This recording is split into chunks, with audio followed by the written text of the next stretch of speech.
Kia ora everyone, some pretty great news today, very exciting LEGO Star Wars news that actually has me completely won over. I might need to be careful here though, because you hype up these expectations like this and then you see the prices and the smaller products, it just really hurts the soul. Let's get into everything though. First up, some updates. Months ago I reported on some January 1st 2025 sets releasing, the ones that matter most to me at least being the prequel era stuff based around Revenge of the Sith and Clone Wars, the ARC 170 Starfighter and Ahsoka's Jedi Interceptor.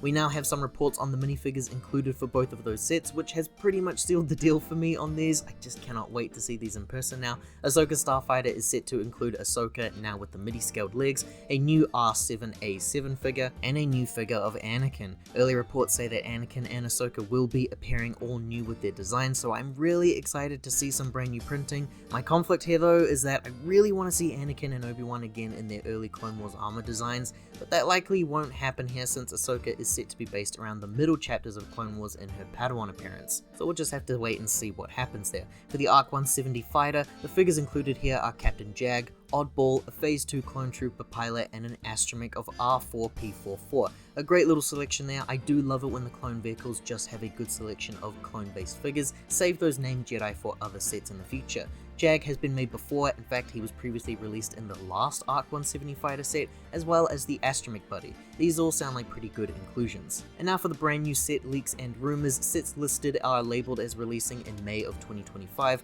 As always with videos like these, take it with a grain of salt, everything is set to change later down the line. The most interesting for many here is the brand new UCS set for May the 4th next year. Set 75409 Jango Fett Slave 1, priced at $240 USD. It is set to include just 2 minifigures at this time, and probably will only be these two, a brand new Jango Fett finally, and a new Boba Fett as well. I am predicting that this will be a huge seller even if people don't like it, like we've seen with the UCS gunship. People just want to see prequels based sets in any shape or form. A UCS set is the biggest deal for any kind of set in Star Wars, and it has been well over 2 decades since we last saw the release of the Slave 1 from Attack of the Clones. Even as someone who doesn't collect UCS sets, this is pretty exciting stuff to see, and if the previous release UCS sets are anything to go off on, it's possible that we may see one of these figures released down the line in cheaper sets too, maybe a microfighter of Jango Fett Slave 1, ideal for collectors like myself then.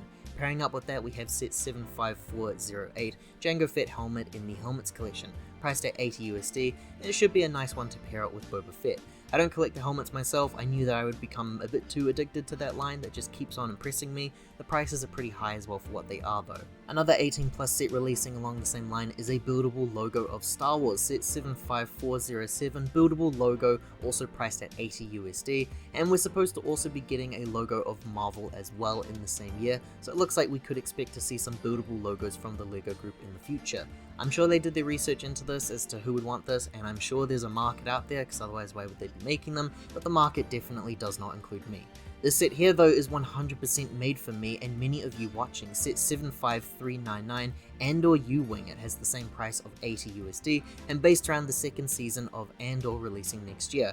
I cannot wait for this thing. It has now trumped my most anticipated LEGO Star Wars release, which was previously the ARC 170 Starfighter. Andor means so much to me. Andor reassured me that the creative visions behind Star Wars can release something that's truly incredible. My expectations for Andor Season 2 are at the highest degree here, and genuinely speaking, if Season 2 is as superb as Season 1 is, I think it'll easily be my favorite thing produced in Star Wars, no contest. So it crushed me that I wasn't able to justify the price of the Andor Season 1 set. I thought the figures were amazing, the set itself was pretty cool and unique as well, but it was far too expensive for me to pay that price. It's only increased since retirement as well because of the show's notoriety. I also missed the first U-Wings release from 2016, and I've made it clear in previous videos before this one, it's one of my biggest LEGO regrets. And it's always interested me to see how beloved Rogue One is to fans, and yet it's just not covered in merchandising ever anymore. So hopefully they're gearing up for the anniversary in 2026. Almost 10 years already, huh?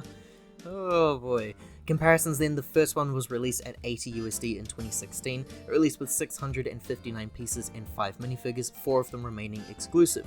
I expect that this remake will appear smaller than, given LEGO's recent track record with how they remake their sets lately, keeping the same prices but a smaller product, so as always people, sale prices only. Figures that I want to see, obviously an Andor, a Luthen, a Bix would be really cool, Deidre would be sick, we don't really know what Mon Mothma's up to, maybe Cyril could be seen here again, Vel might be doing stuff in the second season, Brick built B2B emo, please.